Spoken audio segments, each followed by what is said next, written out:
स्वागत है आपका विज्ञान वृक्ष पे, जो बीएससी के स्टूडेंट्स और एस्पायरिंग स्कॉलर्स के लिए ज्ञान और सफलता का एक अनोखा साथी है। हेलो एवरीवन, वेलकम टू विज्ञान वृक्ष। तो हम लोग गैसियस स्टेट का टॉपिक कर रहे थे, ठीक है, जिसमें हमने काफ़ी सारी चीज़ें पढ़ ली थी। आज हम एक सब टॉपिक पढ़ने वाले हैं जो कि है लिक्विफिकेशन ऑफ गैसेस का, ठीक है। तो ये चीज़ हमने पहले भी देखी थी कि आप गैस को कैसे लिक्विफाई कर सकते हो। आपके पास दो मेथड्स होते हैं, या तो आप बहुत ज़्यादा गैस पे प्रेशर अप्लाई कर दो, जिसकी वजह से क्या होगा, मॉलिक्यूल्स पास आएंगे, उनके बीच में जो इंटरमॉलिक्यूलर फोर्स ऑफ अट्रैक्शन है वो इंक्रीज़ करेगा और गैस क्या हो जाएगी, लिक्विड में कन्वर्ट हो जाएगी। सेकेंड प्रोसेस कौन सी थी कि आप टेम्परेचर को डिक्रीज़ कर दो, ठीक है। टेम्परेचर को डिक्रीज़ करने से क्या होगा, उनकी काइनेटिक एनर्जी डिक्रीज़ होगी, जिसकी वजह से वो पास आएंगे और फाइनली क्या हो जाएगा, उनका टेम्परेचर फाइनली जो इंटरमॉलिक्यूलर फोर्स ऑफ अट्रैक्शन है वो इंक्रीज करेगा और गैस आपकी लिक्विड में कन्वर्ट हो जाएगी।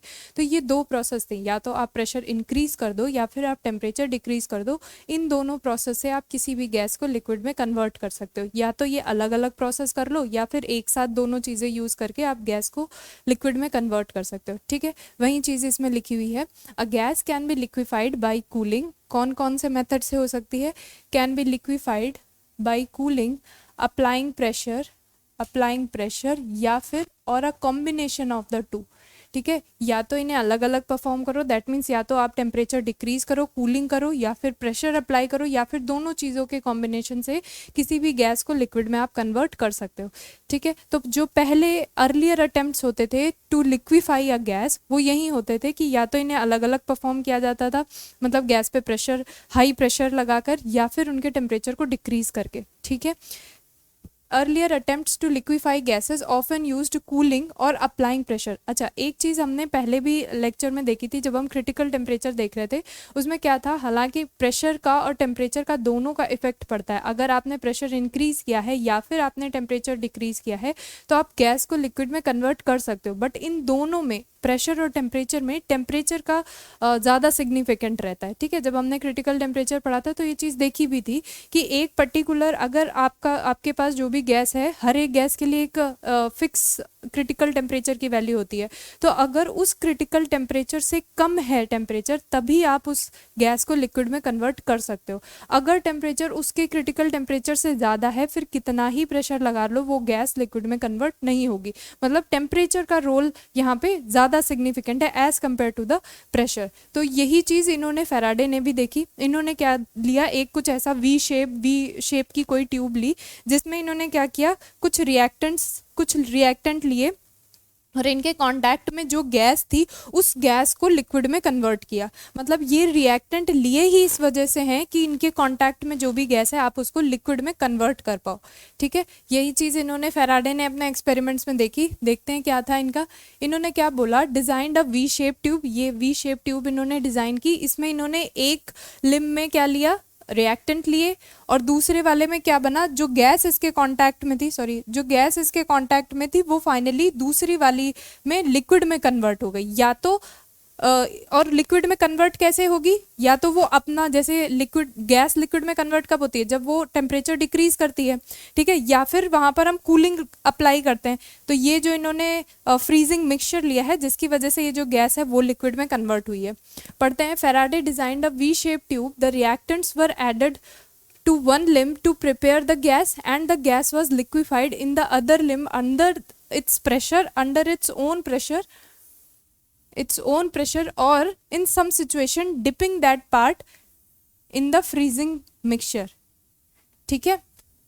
उस गैस को लिक्विफाई करने के लिए इसके जो सेकंड पार्ट था उसे किस में डिप कर दिया, किसी एक फ्रीजिंग मिक्सचर में डिप किया है, to convert the gas into the liquid form, ठीक है। तो हम लोगों ने देखा था जब पीवी वर्सेस पी का एंड्रयूज कर्व पढ़ रहे थे उस टाइम पे, नहीं, जब हमने पीवी वर्सेस पी का ग्राफ प्लॉट किया था तो हमने देखा था जो आइडियल गैसेस होती हैं उनके लिए तो एकदम स्ट्रेट लाइन ग्राफ मिलना चाहिए। तो डिफरेंट गैसेस पे इन्होंने एक्सपेरिमेंट्स किए और क्या मिला कि जो आपकी CO2 SO2, जिन्हें हमने इजीली लिक्विफिएबल गैसेस का नाम दिया था, उनके केस में पहले क्या हुआ, एक तो नेगेटिव डेविएशन मिला, उसके बाद स्ट्रेट लाइन मिला था, नेगेटिव डेविएशन मिला था, एक मिनिमा अटेन किया था, एंड देन पॉजिटिव डेविएशन मिला था। बट क्या हाइड्रोजन हीलियम के केस में ऐसा हुआ था? नहीं हुआ था। उसमें क्या था कि पॉजिटिव डेविएशन स्टार्टिंग से ही मिल रहा था, एट द लो प्रेशर पे हमने ये बोल दिया था कि अगर हमारे पास प्रेशर बहुत कम है तो ये जो हीलियम और हाइड्रोजन गैस भी है ये ऑलमोस्ट आइडियल गैस की तरह बिहेव करती हैं, कब? जब टेम्परेचर लो है, ठीक है। तो वही चीज़ यहाँ पे लिखी है कि जो हाइड्रोजन और हीलियम, ऑक्सीजन, नाइट्रोजन, इस टाइप की गैसेस हैं, इनमें क्या होता है, ये वाली जो गैसेस हैं इनमें आप कितना ही प्रेशर बढ़ा दो, अगर टेम्परेचर उस क्रिटिकल टेम्परेचर से कम है, ठीक है, अगर जैसे हाइड्रोजन और हीलियम जो हैं उनका भी एक पर्टिकुलर क्रिटिकल टेम्परेचर होगा, बिल्कुल होता है, ठीक है। तो अगर उस क्रिटिकल टेम्परेचर से नीचे या उस क्रिटिकल टेम्परेचर पर हैं वो गैसेस, तो ही उन गैसेस को आप लिक्विड में कन्वर्ट कर सकते हो। और अगर उस टेम्परेचर उस क्रिटिकल टेम्परेचर से ज़्यादा है तो प्रेशर का फ़र्क नहीं पड़ना, प्रेशर आप कितना ही लगा लो वो गैसेस लिक्विड में कन्वर्ट नहीं होंगी। और उनको नाम क्या मिल गया? परमानेंट गैसेस का नाम मिल गया।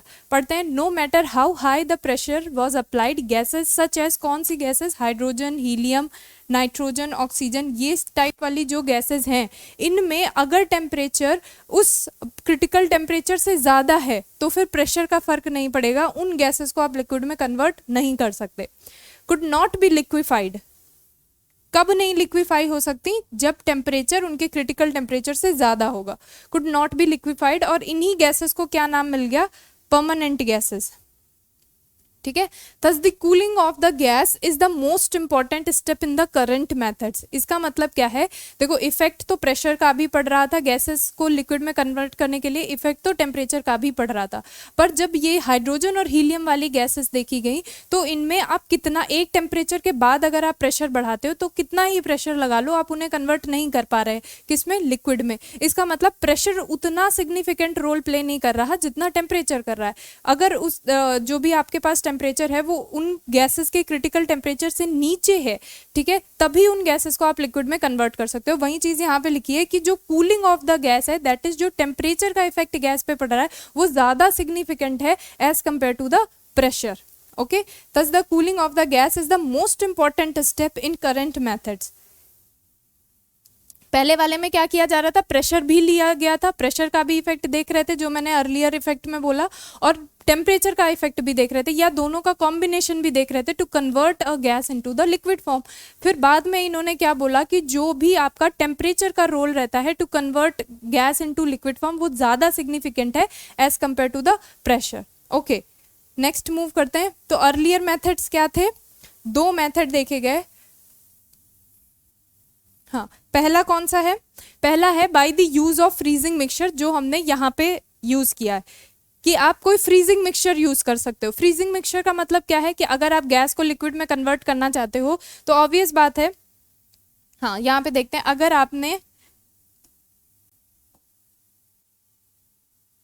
आपने गैस को लिक्विड में कन्वर्ट करना है, गैस को लिक्विड में लेकर के जाना है, तो आपको ये तो पता है क्या करना पड़ेगा, प्रोसेस कैसी होगी? कूलिंग करनी पड़ेगी। दैट मीन्स टेम्परेचर आपको क्या करना पड़ेगा? डिक्रीज करना पड़ेगा, ठीक है, तभी वो उनकी काइनेटिक एनर्जी डिक्रीज होगी, मॉलिक्यूल्स पास आएंगे, ठीक है। तो आप ये कूलिंग की प्रोसेस कैसे कर सकते हो? या तो इनका टेम्परेचर डिक्रीज कर सकते हो, पहली चीज, या फिर क्या कर सकते हो, दूसरी चीज क्या हो सकती है कि इन्हें किसी फ्रीजिंग मिक्सचर के कांटेक्ट में रख सकते हो, ठीक है। तो वो क्या करेंगे, इनके टेम्परेचर को डिक्रीज कर देंगे और गैस कन्वर्ट हो जाएगी लिक्विड में। फ्रीजिंग मिक्सचर के कांटेक्ट में रख सकते हो। तो वही चीज इन्होंने बोली कि पहले ही हमने क्या की है, by the use of freezing mixture, ठीक है। बट गैस, जैसे मैंने बताया कि हर जो गैस लिक्विड में कन्वर्ट होती है तो उसके लिए टेम्परेचर का मेजर रोल रहता है। एक पर्टिकुलर टेम्परेचर के बाद अगर टेम्परेचर है तो कन्वर्ट नहीं हो सकती, वो टेम्परेचर या फिर उसके नीचे अगर है तभी एक गैस लिक्विड में कन्वर्ट हो सकती है। तो अगर किसी गैस को आपको लिक्विड में कन्वर्ट करना है तो इसके लिए एक पर्टिकुलर अमाउंट ऑफ टेम्परेचर की रिक्वायरमेंट रहती है। अब जिनके लिए टेम्परेचर बहुत ज़्यादा लो है तो वो लो टेम्परेचर आपके फ्रीजिंग मिक्सचर से अटेन नहीं हो सकते। तो ये जो पहला अर्लियर मेथड में यूज किया गया था, that is by the use of freezing mixture, वो उतना ज्यादा, मतलब ऐसे कह सकते हैं वो बहुत ज्यादा लिमिटेड है, मतलब सारे गैसेस पे एप्लीकेबल नहीं है। उन्हीं पे है जिनके लिए हाई टेम्परेचर की रिक्वायरमेंट है, बट उनके लिए नहीं है जिनके लिए वेरी लो टेम्परेचर चाहिए रहता है, ठीक है। तो ये हटाते हैं। ओके, क्या कह रहे हैं, the application of this technique, कौन सी, जिसमें आप फ्रीजिंग मिक्सचर यूज कर रहे हो, the application of this technique is very limited. कैसी है? बहुत ज़्यादा लिमिटेड है, इज वेरी लिमिटेड। क्यों लिमिटेड है? Because it is challenging to find a freezing mixture that provide a low enough temperature. ऐसा फ्रीजिंग मिक्सचर ढूंढ पाना जो इतना लो टेम्परेचर प्रोवाइड कर दे, वो क्या है, थोड़ा सा चैलेंजिंग है। Freezing mixture that provides a low enough temperature. तो पहला मेथड जो था यूज ऑफ फ्रीजिंग मिक्सचर का, वो तो इतना मतलब वो बहुत ज़्यादा क्या हो गया, लिमिटेड हो गया। सेकेंड मेथड कौन सा है? By the rapid evaporation of volatile liquid. जो इन्होंने फैराडे इन्होंने देखा था, क्या देखा कि इन्होंने जो भी इवेपोरेटिंग लिक्विड्स हैं उनको लिया to convert a gas into the liquid form. ये क्या होंगे, अगर ये इवेपोरेट होंगे तो इन्हें कुछ ना कुछ लेटेंट हीट चाहिए रहेगी फॉर द इवेपोराइजेशन। तो जो भी इनके कांटेक्ट में गैस रहेगी वो क्या करेगी, देखो रिएक्टेंट ये यूज ही इसीलिए हुए हैं ताकि इनके कांटेक्ट में जो भी गैस है उसे ये लिक्विड में कन्वर्ट कर पाए, ठीक है। अब इसको इवेपोरेट होने के लिए कुछ हीट चाहिए, लेटेंट हीट ऑफ इवेपोराइजेशन चाहिए, जो कि ये हीट गैस उसे प्रोवाइड करेगा। तो अगर गैस हीट प्रोवाइड कर रहा है किसे, इस रिएक्टेंट को, इस लिक्विड को, दैट मीन्स वो अपना टेम्परेचर डिक्रीज कर रहा है। तो गैस किस में कन्वर्ट हो जाएगी, लिक्विड में कन्वर्ट हो जाएगी। पढ़िए, by the rapid evaporation of volatile liquid, this technique is based on the idea that for a liquid to evaporate, latent heat is required। अगर liquid को evaporate होना है तो latent heat required है, बिल्कुल। the gas that is kept in contact with the evaporating liquid, जो हमने पीछे देखा था, यहाँ पे जो गैस है जो इसके कांटेक्ट में है वो प्रोवाइड करती है लेटेंट हीट ऑफ इवेपोराइजेशन, और उसकी वजह से क्या होता है, इस गैस का खुद का टेम्परेचर डिक्रीज होता है और वो जाके कन्वर्ट हो जाती है लिक्विड में। Okay, that gas that is kept in contact with the evaporating liquid provide the heat to this process। कौन प्रोवाइड करता है? Gas that is kept in contact with the evaporating liquid, वो provide करती है heat. उसकी वजह से क्या होगा, उसका खुद का टेम्परेचर डिक्रीज होगा और वो कन्वर्ट हो जाएगी लिक्विड में। As a result the gas gets cooled, जिसकी वजह से क्या हो गया, गैस क्या हो गई, कूल्ड हो गई, और गैस की कूलिंग का मतलब उसका टेम्परेचर डिक्रीज और वो कन्वर्ट हो गई लिक्विड में। However the method could not be used where very low temperature were required. यहाँ भी वही चीज़ थी कि उन केसेस में नहीं एप्लीकेबल है जहाँ पे बहुत ज़्यादा लो टेम्परेचर की रिक्वायरमेंट होगी। मतलब जो दो मेथड हमने अर्लियर मेथड देखे कि या तो आप फ्रीजिंग मिक्सचर यूज़ कर लो या फिर आप कोई इवेपोरेटिंग लिक्विड यूज़ कर लो to convert a gas into the liquid form, वो ज़्यादा बहुत ज़्यादा लिमिटेड थे। जहाँ पे हमें बहुत ज़्यादा लो टेम्परेचर की रिक्वायरमेंट है उनके केस में हम यूज़ नहीं कर सकते। ओके, फिर मॉडर्न मेथड्स कौन कौन से थे? दो प्रोसेस थी, उन्हीं के बारे में देखना है। पहली प्रोसेस कौन सी है? लिंड्स प्रोसेस, ठीक है।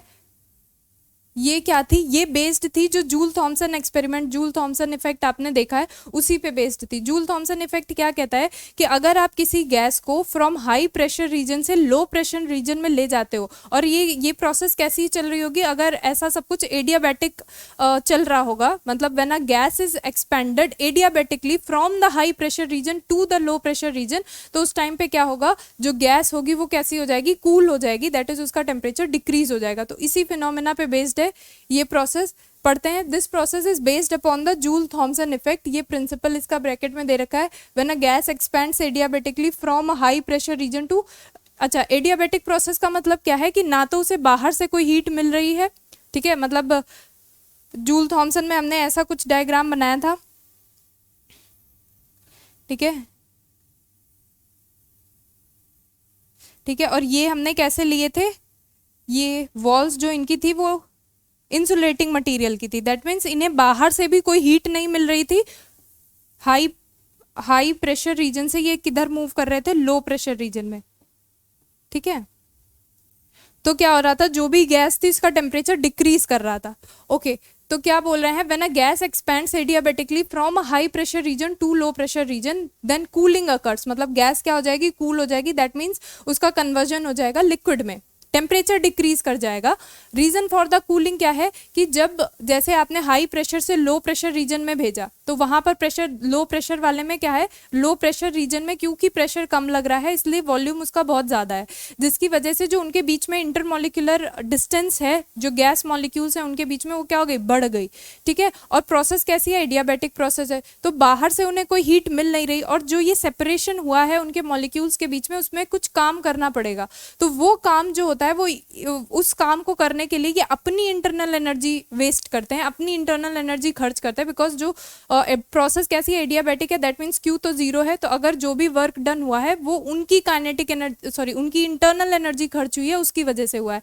जिससे क्या होगा, इंटरनल एनर्जी अगर डिक्रीज की दैट मीन्स टेम्परेचर डिक्रीज किया, इंटरनल एनर्जी कम हुई और वही तो डायरेक्टली प्रोपोर्शनल है टी के, तो टेम्परेचर डिक्रीज हुआ, इसका मतलब क्या हुआ, गैस की कूलिंग हो गई। वही रीजन इन्होंने यहाँ पे दे रखा है कि ये जो कूलिंग होती है इसका रीजन है क्या, पढ़ते हैं। Reason for the cooling is that intermolecular distances increases, क्योंकि गैस कहाँ से कहाँ गई है, हाई प्रेशर रीजन से लो प्रेशर रीजन में गई है। अब अगर वहाँ पर प्रेशर कम है दैट मीन्स मॉलिक्यूल्स बहुत दूर दूर हैं, ज़्यादा वॉल्यूम ऑक्यूपाई कर रहे हैं, ठीक है, तो उनके बीच की जो सेपरेशन है वो भी बहुत ज़्यादा है। और पहले से वो पास पास थे क्योंकि हाई प्रेशर रीजन था, अब जब वो लो प्रेशर रीजन में गए, जब उनके बीच की जो सेपरेशन थी वो बढ़ गई, तो उस सेपरेशन के बढ़ने में उन्हें कुछ काम करना पड़ा, कुछ एफर्ट लगाने पड़े और उसके लिए उन्हें अपनी इंटरनल एनर्जी खर्च करनी पड़ी, जिसकी वजह से कूलिंग हुई है, ठीक है। हाँ, इंटरमॉलिक्यूलर डिस्टेंसेस इंक्रीजेस कब, ये रीजन दे रखा है इस चीज का, low pressure, sorry intermolecular distances increases as a gas expand from a high pressure region to a low pressure region। जब हाई प्रेशर रीजन से लो प्रेशर रीजन में जा रही है तो उनके बीच की जो इंटरमोलिकुलर सेपरेशन है वो बढ़ गई है। क्यों? क्योंकि मॉलिक्यूल्स दूर दूर हो चुके हैं। The molecules must be separated with some effort, जिसकी वजह से the gas kinetic energy is lost in order to do this. ये जो सेपरेशन हुआ है उसके लिए उन्हें अपनी इंटरनल एनर्जी, अपनी काइनेटिक एनर्जी खर्च करनी पड़ रही है, जिसकी वजह से क्या हो रहा है, टेम्परेचर डिक्रीज हो रहा है। बट ऐसा हाइड्रोजन और हीलियम के केस में नहीं देखा गया। ये वहाँ भी हमने जूल थॉमसन इफेक्ट में पढ़ा था कि जो हाइड्रोजन, बाकी जितनी भी गैसेज हैं उनमें अगर हाई प्रेशर रीजन से आप लो प्रेशर रीजन में जाते हो, प्रोसेस एडियाबैटिक कराते हो, तो हमेशा कूलिंग मिलेगी, except hydrogen and helium. Hydrogen और हीलियम क्या करते हैं, वो गर्म हो जाती हैं, they warmed up.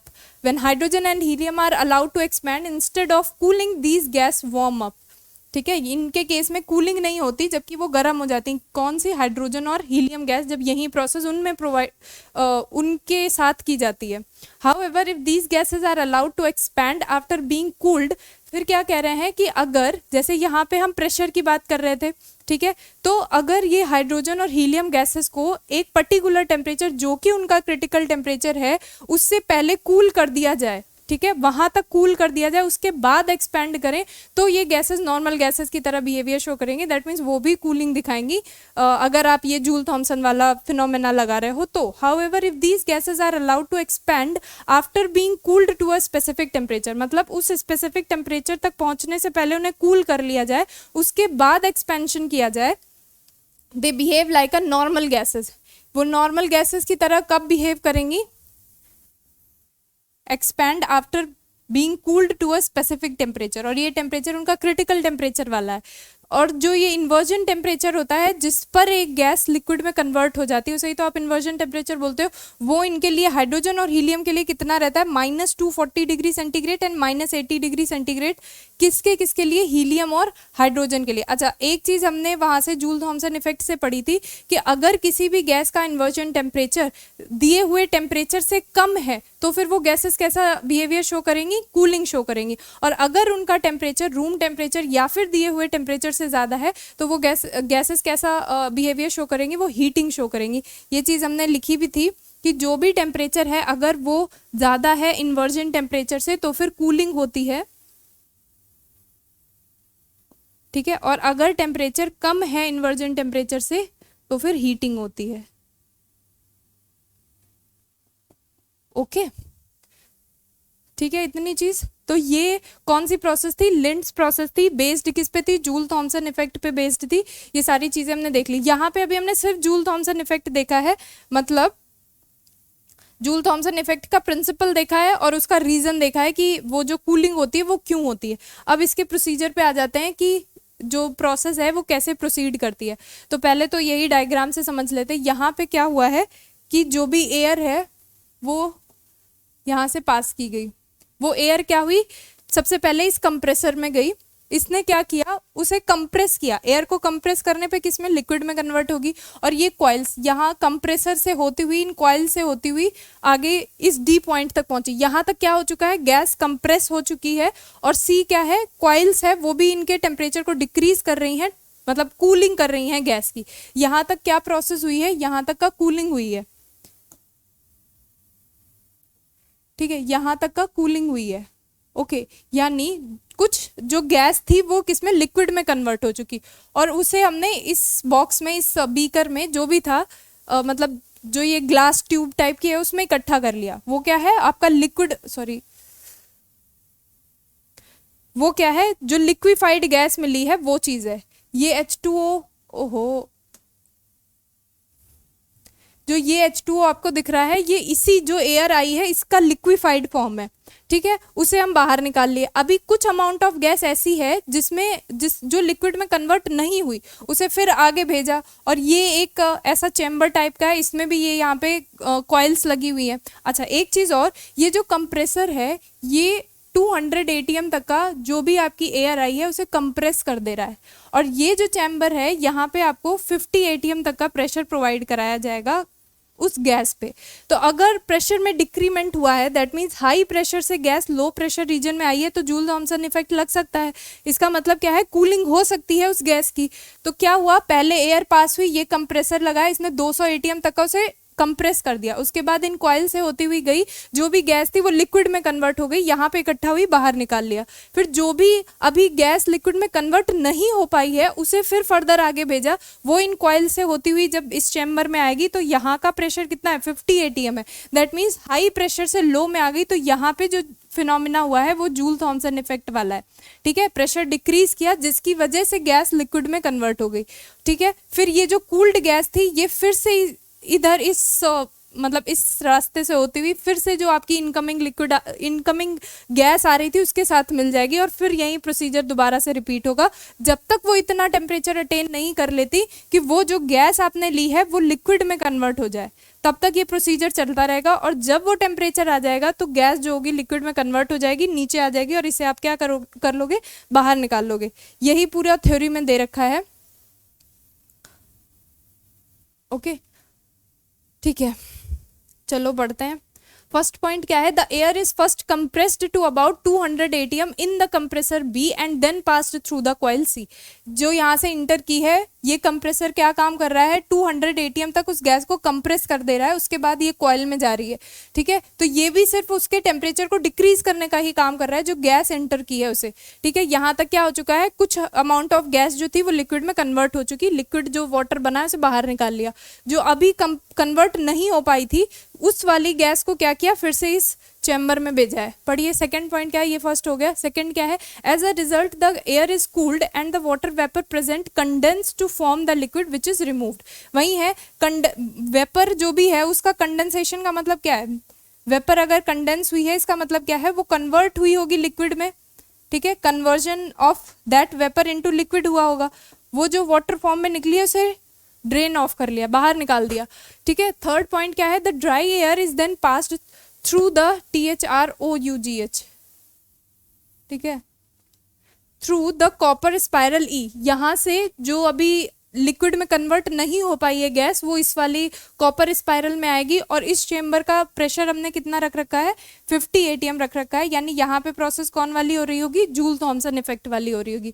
The air expands through the jet जे, ठीक है, यहाँ कॉपर स्पाइरल से होती हुई इस जेट जे से एग्जिट करेगी, और यहाँ प्रेशर क्योंकि कम है तो इसकी वजह से क्या हो जाएगा, कूलिंग हो जाएगी, ठीक है। प्रेशर कितना है, अबाउट 50 ATM प्रेशर है। Thus as a result of Joule Thomson effect air is cooled, मतलब इस चैम्बर में आने पर प्रेशर डिक्रीज किया जिसकी वजह से गैस की कूलिंग हुई है, ठीक है। नेक्स्ट पॉइंट क्या है, as the cooled air moves up it further cools the incoming air. जैसे ही ये जो अब एयर आपकी कूल हो चुकी है, फिर जब ये ऊपर आएगी तो जो भी इनकमिंग एयर आ रही थी उसके साथ मिल जाएगी, और फिर यही प्रोसीजर रिपीट होगा जब तक उतना टेम्परेचर अटेन नहीं हो जाता कि गैस लिक्विड में कन्वर्ट हो जाए। मतलब टेम्परेचर तो डिक्रीज होना है ना, तो हर प्रोसेस के टाइम पे एक बारी गैस अंदर आई तब टेम्परेचर कूलिंग हुई, दैट मीन्स टेम्परेचर डिक्रीज हुआ। तो जब उतना पर्टिकुलर टेम्परेचर हो जाएगा कि गैस लिक्विड में कन्वर्ट हो जाए, तो जो भी आपकी गैस जो एयर आपने ली थी वो सारा का सारा कन्वर्जन किस में हो जाएगा, लिक्विड में, और आप इधर से निकाल लोगे, okay. As the cooled air moves up it further cools the incoming air. जब ये कूल गैस ऊपर गई है तो जो भी इनकमिंग एयर इनके कांटेक्ट में आएगी वो भी कूल हो जाएगी, ठीक है, okay. The cooled air is sent to the compressor again, फिर अब वो कूल्ड एयर फिर से देखिए यहाँ पे जैसे ही इंटर की है उसी टाइम पे कूल जो यहाँ से कूल्ड गैस ऊपर गई थी उसके कांटेक्ट में आ गई, अभी फिर से ये कंप्रेसर में जाएगी, फिर वो उसका प्रेशर बढ़ाए मतलब 200 एटीएम तक उसे कंप्रेस कर देगी, फिर से टेम्परेचर डिक्रीज होगा और ये प्रोसेस दोबारा रिपीट होगी, ठीक है। And the process is repeated a number of times till the air is cooled to such an extent that it liquefies। जब तक गैस इतना कूल नहीं हो जाती, उसका टेम्परेचर इतना डिक्रीज नहीं हो जाता कि वो लिक्विड में कन्वर्ट हो जाए, तब तक ये प्रोसेस ऐसे ही चलती रहेगी। नेक्स्ट पॉइंट क्या है, the liquefied air collects at the bottom of the chamber F and can be drawn of, ठीक है, वो नीचे इकट्ठा हो जाएगी, यहाँ पे ये जो चैम्बर एफ है इसमें नीचे इकट्ठा हो जाएगी, आप इसे नीचे से निकाल सकते हो। एनी अनकंडेंस्ड एयर इज रीसर्कुलेटेड, अगर अभी भी कोई गैस ऐसी बची है जो कन्वर्ट नहीं हो पाई लिक्विड में, उसे फिर से ऐसे वही ठंडी होगी और ठंडी होकर इनकमिंग वाले के साथ कांटेक्ट में आएगी, फिर कंप्रेसर में जाएगी, कंप्रेसर उसे फिर प्रेशर लगा के कंप्रेस करेगा, फिर टेम्परेचर डिक्रीज करेगा, फिर ये प्रोसेस होगी। तो जब तक वो टेम्परेचर अटेन नहीं हो जाता जिस पर एक गैस लिक्विड में कन्वर्ट होगी, तब तक ये ऐसे ही पूरा प्रोसेस चलता रहेगा, ठीक है। ये हटा देते हैं सारा, अब ये हटाएंगे तो अंदर का चला जाएगा,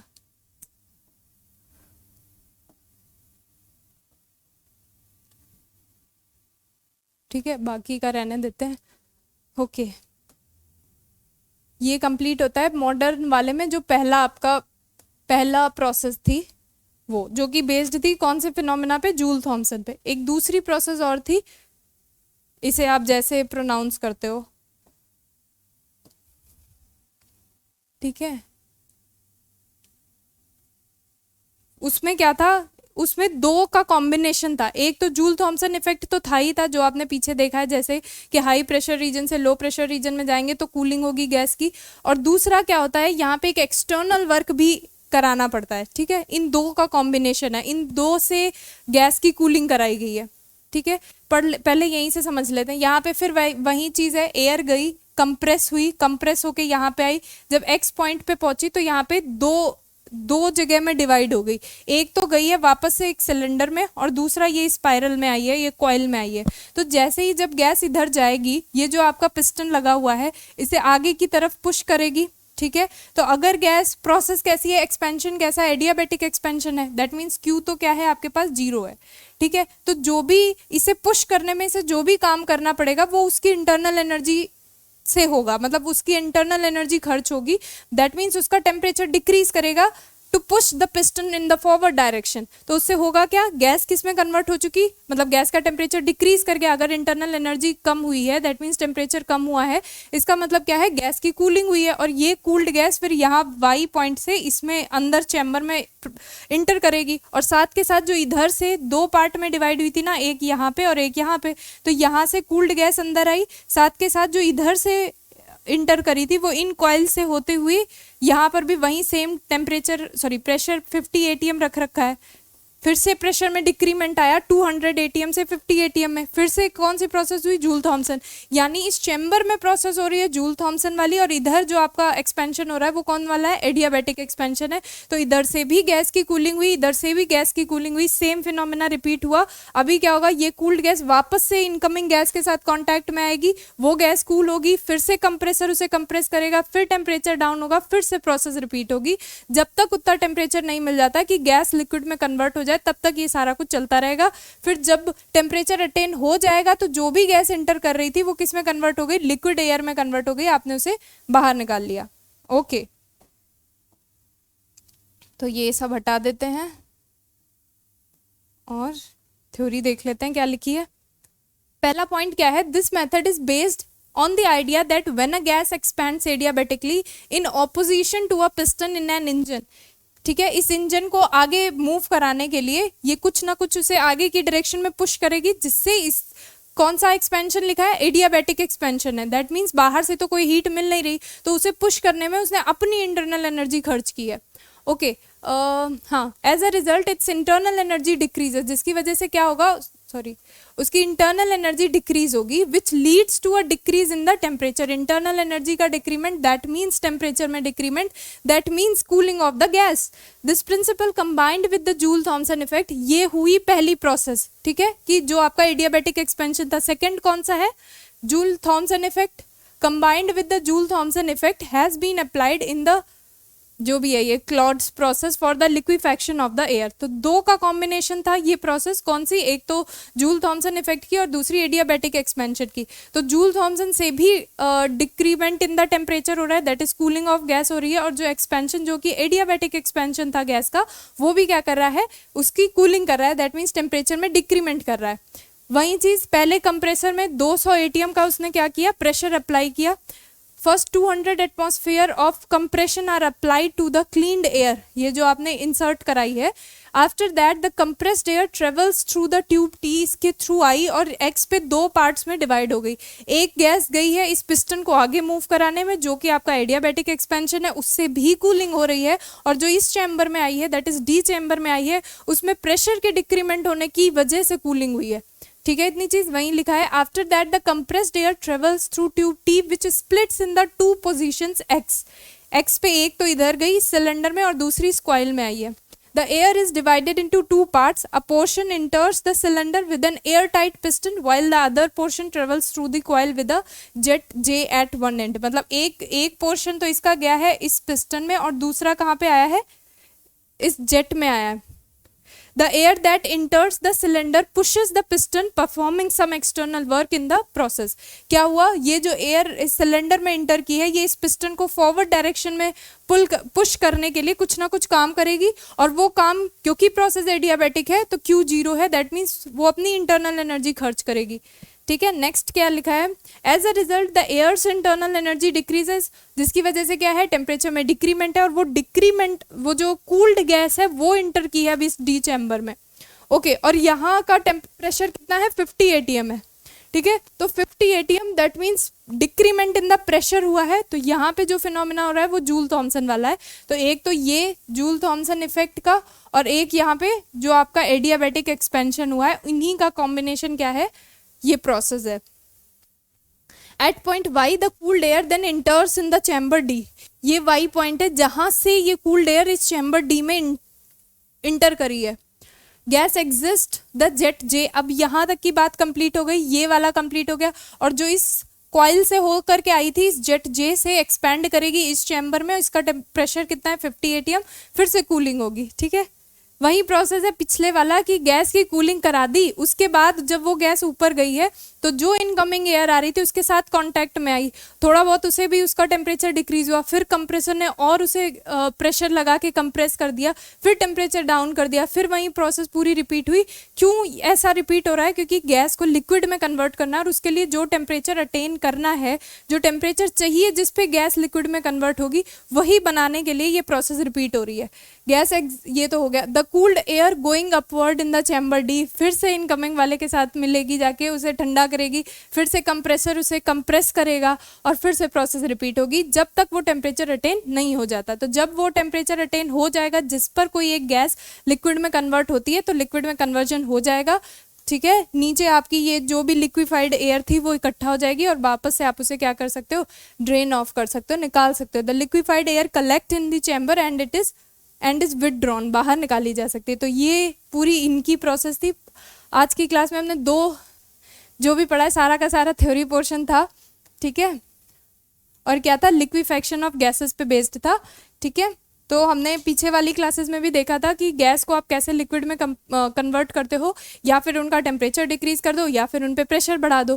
फिर हमने देखा दोनों का इफेक्ट तो पड़ता है, दैट मीन्स प्रेशर का और टेम्परेचर का इफेक्ट तो पड़ता है गैस की कूलिंग में, लेकिन जो टेम्परेचर का इफेक्ट होता है वो ज़्यादा सिग्निफिकेंट होता है as compare to the pressure. ठीक है, वही चीज़ हीलियम और हाइड्रोजन वाले में थी कि अगर वो particular temperature that is critical temperature attain नहीं हुआ है, और उसके ऊपर टेम्परेचर आप बढ़ा रहे हो, उसके ऊपर आपने कोई टेम्परेचर लिया है, तो कितना भी प्रेशर कर दो वो हीलियम हाइड्रोजन गैसेस लिक्विड में कन्वर्ट नहीं होंगी। इसका मतलब हम एक फैक्टर तो बढ़ा रहे हैं, प्रेशर तो इंक्रीज कर रहे हैं, तो उन्हें कन्वर्ट होना चाहिए था, बट क्योंकि वो टेम्परेचर, जिस टेम्परेचर पे हम प्रेशर बढ़ा रहे हैं वो टेम्परेचर उनके क्रिटिकल टेम्परेचर से ज़्यादा है, दैट मीन्स टेम्परेचर वाला फैक्टर ज़्यादा डोमिनेट कर रहा है ओवर द प्रेशर वाले फैक्टर पे।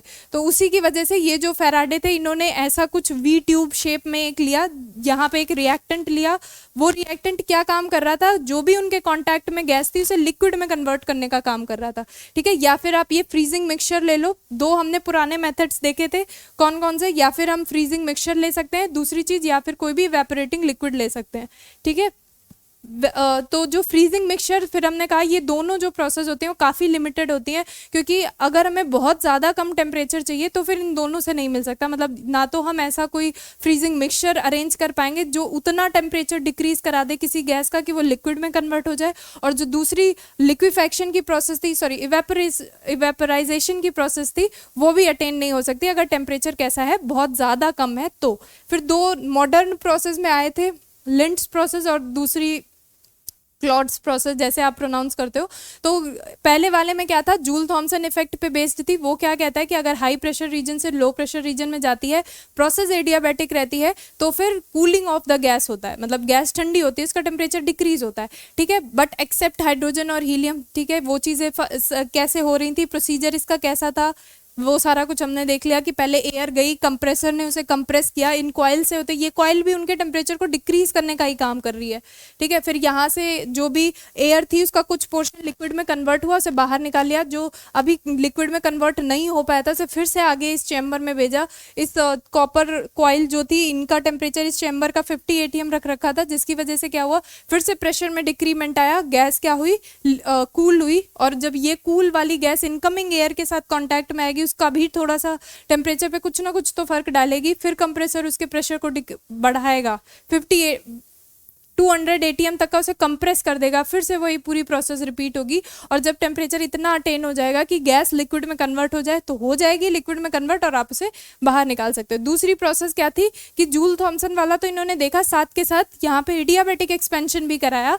YX वाले पॉइंट पे ये दो पार्ट में डिवाइड हो गई, एक पार्ट गैस का किस में गया, सिलेंडर में गया, जो कि उसने इस पिस्टन को आगे पुश करने में इसे कुछ ना कुछ वर्क करना पड़ा, जिसकी वजह से क्या हुआ, इसने अपनी इंटरनल एनर्जी खर्च की। क्यों? क्योंकि प्रोसेस एडियाबैटिक थी, इसलिए बाहर से उसे कोई हीट मिल नहीं रही थी, तो क्या किया, आगे पुश करने में अपनी इंटरनल एनर्जी खर्च की, दैट मीन्स खुद का टेम्परेचर डिक्रीज हुआ, that means cooling of the gas हुई, और ये कूल्ड गैस फिर से चेम्बर में आई, और इसका प्रेशर कितना था, 50 ATM रख रखा था, तो 200 से फिर से 50 पे आया, फिर से प्रेशर में डिक्रीमेंट, फिर से कूलिंग ऑफ द गैस, ये दोनों कंबाइन की, और फिर ये कूल्ड एयर जब ऊपर जा रही है, यहाँ पे आ रही है, तो जो भी इनकमिंग एयर थी उसके साथ फिर से कांटेक्ट में आएंगी, फिर से कंप्रेसर उन्हें कंप्रेस करेगा, फिर से ये प्रोसेस रिपीट होगी, और फाइनली जब टेम्परेचर इतना आ जाएगा कि वो जो भी आपने गैस ली है वो लिक्विड में कन्वर्ट हो जाएगी, उस टाइम पे क्या होगा, conversion of gas into liquid, और फाइनली ये आपकी नीचे इकट्ठा हो जाएगी, आप उसे क्या कर सकते हो, बाहर निकाल सकते हो, विदड्रॉ कर सकते हो। तो आई होप यहाँ तक चीज़ें कंप्लीट समझ में आई होंगी, मतलब आपको। Okay, thank you so much.